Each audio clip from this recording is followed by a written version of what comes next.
Hello, everyone, and welcome to the Tech and Tactile podcast, where we talk about tech, accessibility, and video games, and any other nerdy thing that I can honestly think of in my mind. Today, my name is Cody, and I am joined here with my little brother Michael. Hello, hello. Yes, hello indeed. Kind of a first draft. Try this out, see how it works. And today, I wanted to just talk about video games as a whole. It's an easy topic. Everyone does it, especially after 2020. We got more and more people playing games these days. Oh yeah. And now, uh, I wanted to talk about growing up playing video games as somebody with a disability and have the troubles and the triumphs of going through that kind of stuff. I was born visually impaired. One eye is not as good as the other. And how about you? Well, in my case, I'm a little different, as you know. I was born with a condition called cerebral palsy. It mainly affects all of my muscles in my body with my skeletal structure. I do have onset scoliosis due to the contractions that come with it. It mainly affects my entire lower half and the majority of my right side because my left is my dominant. So I have a lot of fine motor control issues, and I don't have the ability to use all of my limbs as I'm technically classified as a quadriplegic with my cerebral palsy, just due to its severity with my onset of the years as it went on. Ah, yes, yes.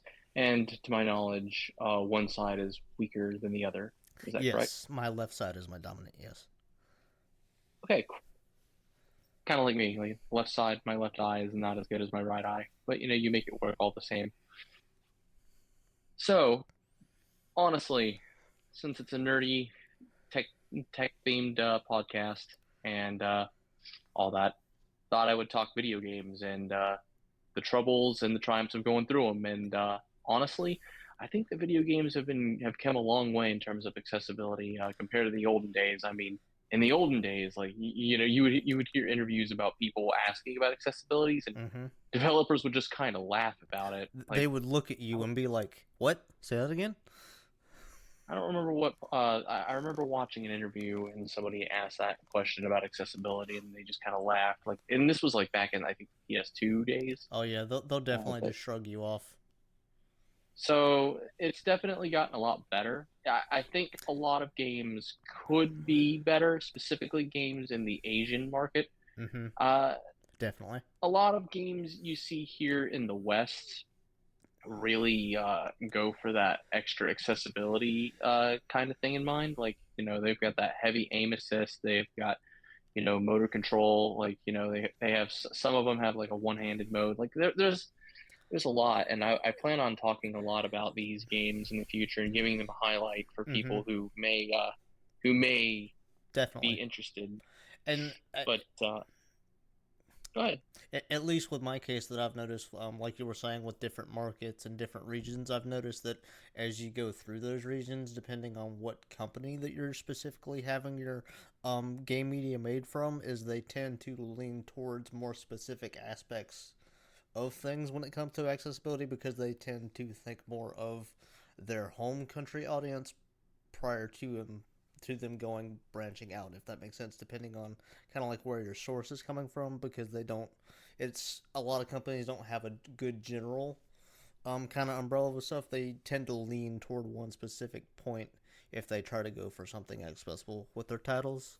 And that's one thing you'll see with a lot of different places is it's sprinkled differently depending on which area of the world you're looking at. Yeah, yeah, definitely for sure. I mean, recently I'm a big Capcom fan, and a Mm-hmm. lot of Capcom games nowadays, at least a lot of them in the RE engine era of Capcom that they're using, have really embraced a lot of accessibility. You didn't see it at first, and then as they kept releasing different titles, they had implemented some stuff. Like I noticed in Devil May Cry 5, for example, they had an auto feature.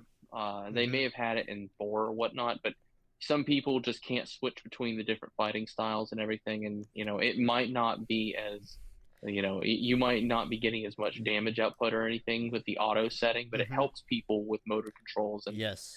I've especially noticed it in Resident Evil because Yes. Resident Evil 4 when it dropped, it released with a complete auto lock feature where you Yes. can lock on to Mm-hmm. enemies. And if it weren't for that, I would not have been able to go through that game. And I absolutely love it. I've played through it multiple times, and it has been the only way that I've been able to play it.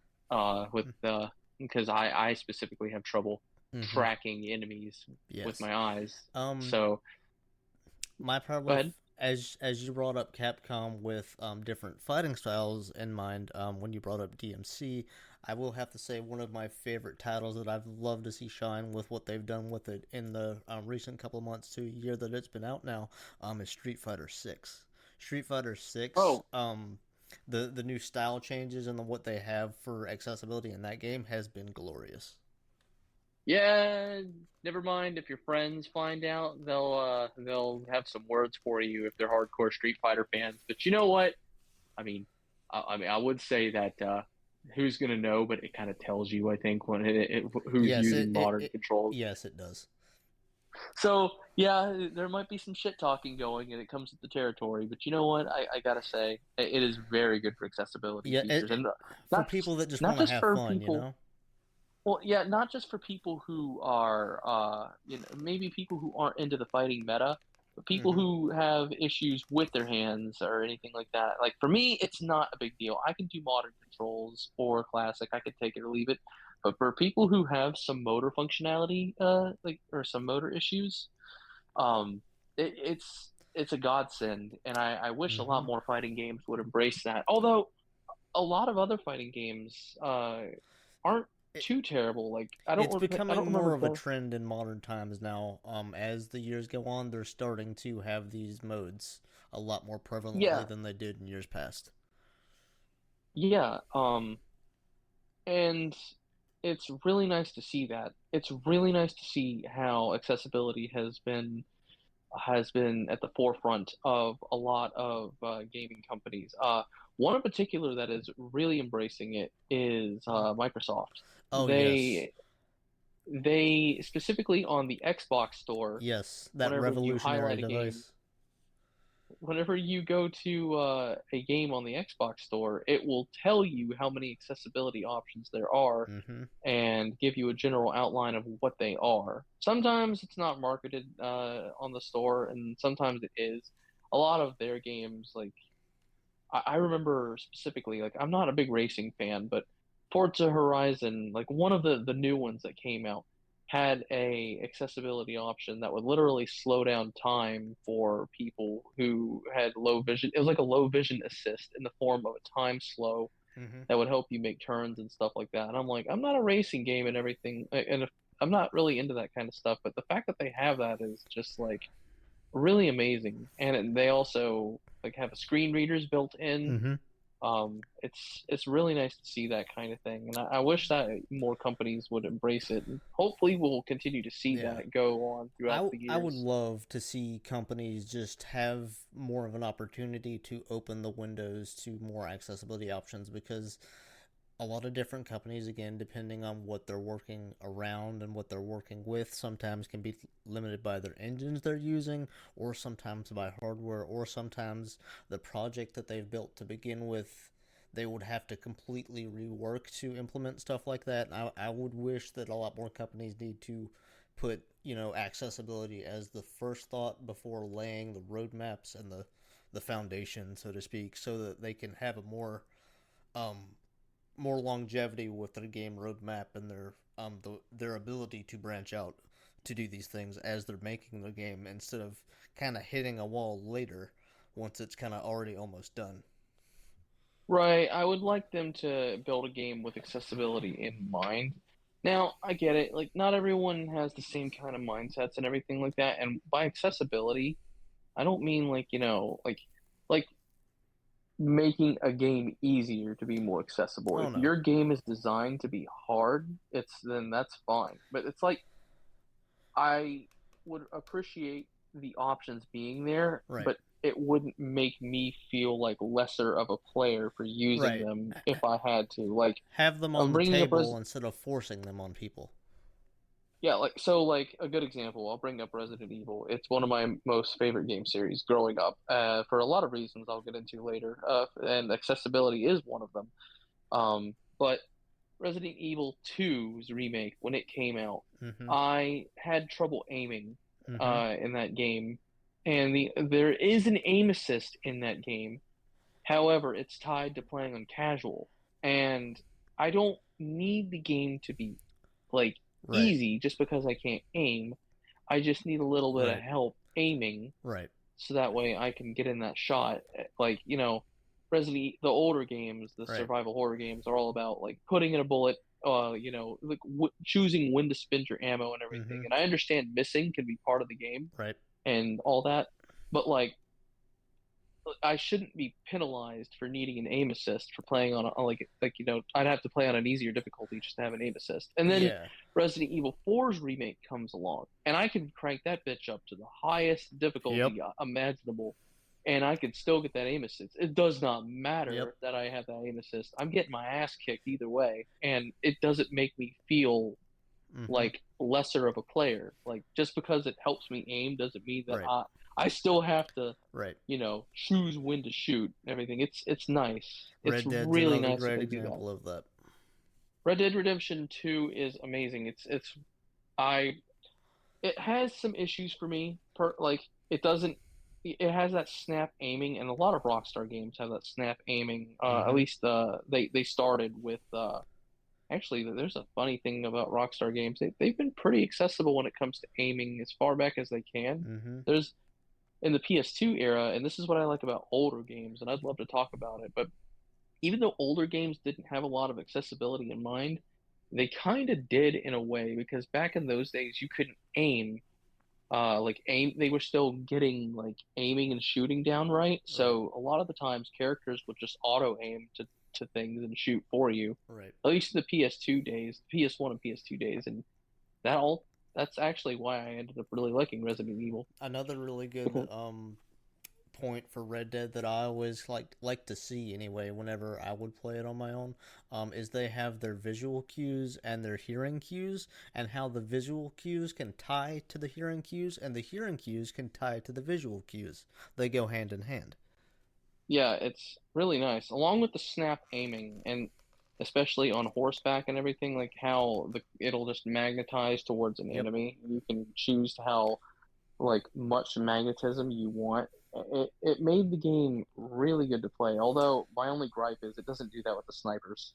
I Right. wish it did it with the snipers, but it doesn't. But it's a minor gripe, and it's not like you have to use them all the time, just in Mm-hmm. key moments, like little bit of moments in the story. Where you Red have Dead, enough though, breathing room, yeah. yeah, Red Dead was a game that I loved going through. It felt very accessible to me, and I loved it. Um, and it was honestly a treat. A lot of Rockstar games are a treat. Specifically, like I remember going through Max Payne 3, and it had the same aiming as Red Dead. Mm-hmm. I love Max Payne. Um, Even though the first two I wouldn't call them very accessible games for me.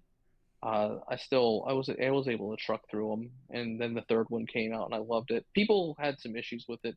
I loved it. Thought it was awesome. Another really good option for a few people that may need it from a collection from a few years ago would be the Halo Master Chief Collection, because I know, if I remember correctly, that if you had either like a I forget what the because that came out on Xbox One originally, if I remember correctly. I forget what the cam was called for that, but like the Connect. But I remember specifically back when I had it, that you could yell at that thing, and you could verbally give commands to your AI teammates if you didn't have the hand capacity to hit the combinations to direct for each individual AI at the time. I don't think you control. I think it was like you could yell at it to throw grenades and that kind of thing. I don't remember choosing AI, although I have not played the Master Chief Collection on console in a while. When it came out, it was a pretty bug. It was a pretty bad buggy mess. Yeah, Everyone who played it kind of knows. I believe But yeah, Skyrim it's also had something similar as well. I think I don't know too much about Skyrim's, although um to me, a lot of Bethesda games for me aren't that accessible. Like they try, they have colorblind and everything like that, and Mm-hmm. this is, but I was able to get away with Skyrim because a lot of it's melee based. Sure, people shoot magic and arrows at you, but you Yeah. can still run up to them and hit them with a hammer or whatever, like a sword. Mm-hmm. But it doesn't have the kind of accessibility that I need to play it personally. Like, if I want to shoot, there's no aim assisting for me, at least, that I've noticed. Especially in those games, it's very text heavy, and I don't remember, to my knowledge, of there ever being a any type of screen reader or a alert system for all of those windows that you would always have to go through as well. No, no, I don't remember that. Obviously, the whole game is voice acted, so like, reading dialogue and everything is fine. But yeah, the text itself to like go through the menus and your dialogue options. No, there was no screen reader, at least to my knowledge. I know that they've recently received a lot of updates, and they got that new fancy smashy edition on the PS5 and Xbox Series now, and everything. I don't know if they put a screen reader in there, but that's research that I would do later. Oh But yeah, for sure. for me, I'm not really the biggest fan of a lot of Bethesda games simply because a lot of them aren't that accessible for me. Fallout is probably the most accessible because of the VAT system where you can auto target enemies, but like Mm-hmm. something that I can particularly do. Right. Kind of switching gears just a tiny bit away from like visual stuff and all that. Another Yeah. really pioneer of the modern day that I would like to speak on, at least with our first episode today, is Astro's Playroom and its wonderful haptic feedback and its different ways that you can use what the game gives you. Oh yeah, I really like what PlayStation does with their haptic feedback. A lot of a lot of games don't take as much advantage of that controller as they should, It's and it's a crime. Like I think that the haptic feedback on the DualSense is amazing. yes. It's a And shame how so many different companies have that technology at their fingertips, but unfortunately, all they use it for is opening big doors. Final Fantasy 16. Yep, case in point. No shame to that game. It has some good accessibility that I enjoy. But you're Yep, right. It only uses that control. The only thing that that controller is good for is opening big doors. yep. Astro's Playroom and the new Astros as well are the only ones that have pushed that controller to its limits. No other game or no other company that we both have had the pleasure of trying out has come close to what Astro uses with that bits of technology. I platinumed the Playroom too. We both did. Matter of fact. Yes, we did. Um, I think 3D platformers are pretty accessible for a lot of people just because you don't really, they're not You like can take your time. shooter heavy. You can take your time. You can just go around and collect shit. Mm-hmm. Uh, my Kind of age go will on your show own roadmap, kind of thing. definitely. My age is definitely going to show because when I grew up, 3D platformers were the rage. Every platform had a form of a 3D platformer, and Mm-hmm. they were in spades. And I kind of miss that era of gaming. I mean, with everyone making these high budget games and everything like that, where everything has to be super realistic and look like a movie and everything like that, Yep. I kind of just miss the good old days where you'd see some kind of weird anthropomorphic like mascot running around collecting a bunch of bullshit that they don't need. Mm-hmm. And It's unfortunately, so many companies these days are trying to push the hardware to its absolute limit that they're forgetting about what's most important at the start instead of like making it where they have more down the road. They're using it all up to begin with instead of being able to use it when it's most needed later on to where they could flourish later for different companies that have either like a live service title or have roadmaps in mind. They hit that wall because they always try to push everything to the visual or sound limit, whatever it may be for the case, and they run out of resources quite literally. I think that the one company who's always had it their their ducks in a row has honestly been Nintendo. They might put out games that people would consider to be not as good, Mm-hmm. but the one philosophy that Nintendo has always had whenever they release their games is fun first. Yes. Like the game has to be fun. It has to be good in terms of gameplay. And then, they go from there. And Mm-hmm. honest to God, like that's what we need more of in gaming these days. And I think Definitely. that's the most accessible thing of all. Like, everyone can play, like everyone can play some form of a Mario game or And a Zelda game. I'm glad you brought that up for Nintendo because that segues into another point that I was going to make with a bunch of different adaptability with controllers is their use of the Joy-Cons and what the Joy-Cons bring to different audiences for those who need it.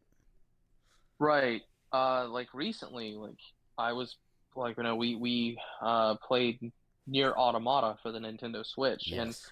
even though the obviously the Switch can't handle as like what the other consoles can visually, what it makes up for is the controls. And Yes. I noticed a good hand control thing is the dodging. Like Mm-hmm. if you're playing with the uh Joy-Cons, you can just flick your left Joy-Con to dodge instead of having to hammer a button if you don't like it's wonderful. Like no one really,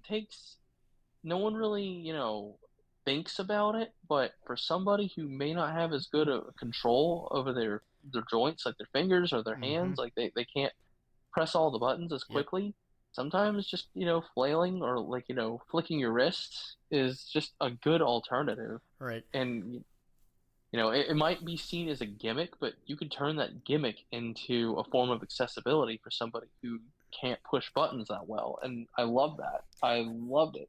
For it's a really good example for those people that necessarily not might not have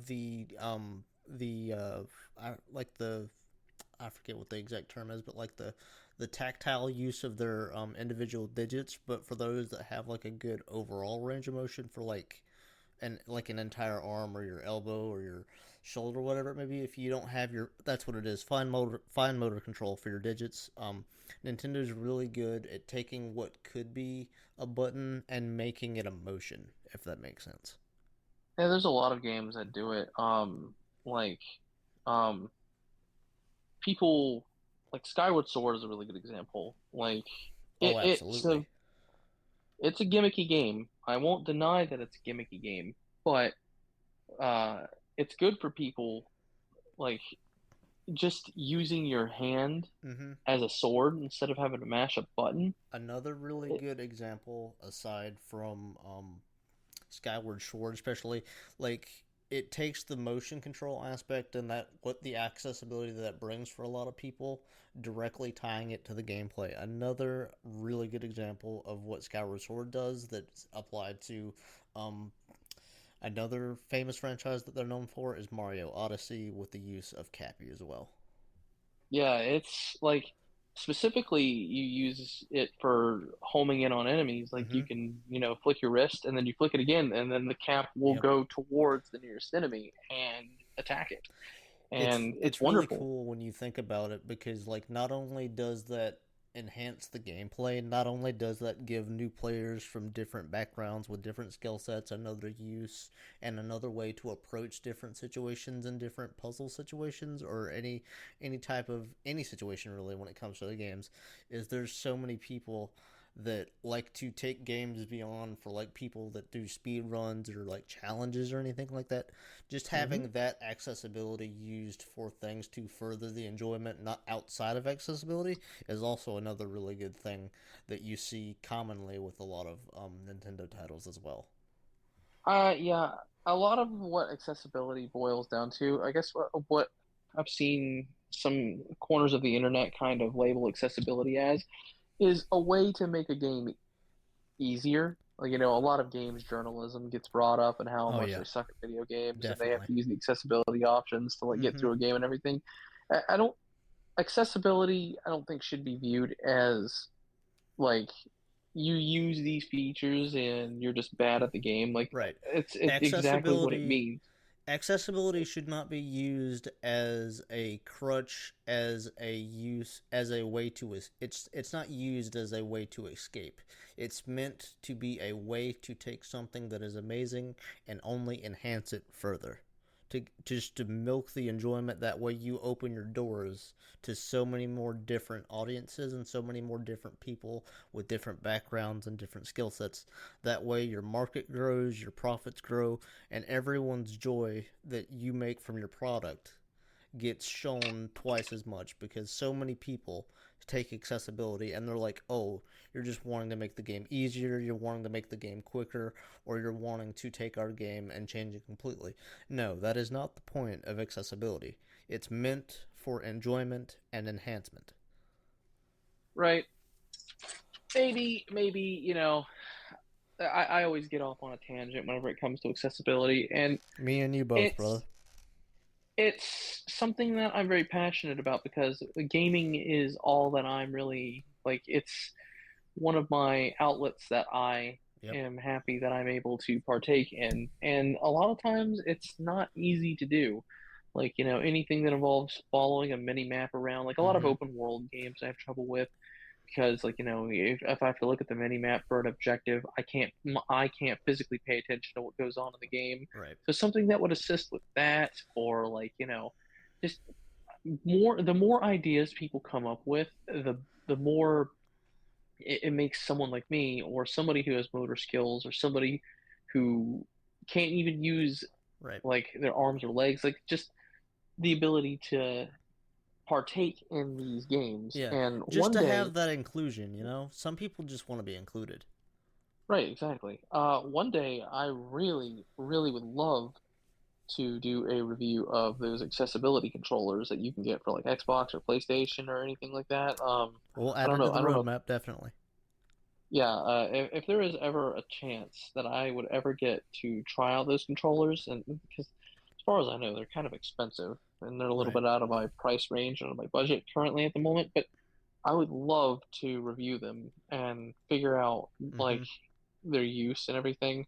I'm sure plenty of other people have done it, but the way that I view these podcasts and that I do here is it's like going on a journey. Mm-hmm. Right now, I only talk about what I know, which truly is not that much when it comes to accessibility and everything. And hopefully, going down the line, I get to talk to other people who could possibly put their spin on what they feel about accessibility and, talk about everything and learn something new. That's my We goal out definitely of all do have a this. couple guests planned for later down the road.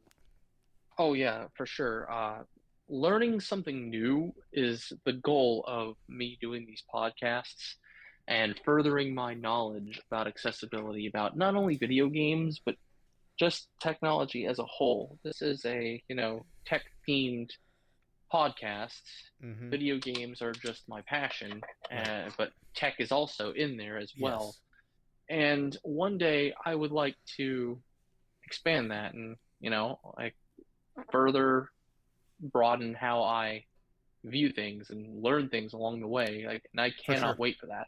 Oh yeah. It's going to be fantastic going through that. This will be quite the And journey that we're both embarking on together, and we both frequently have we've only scratched the surface.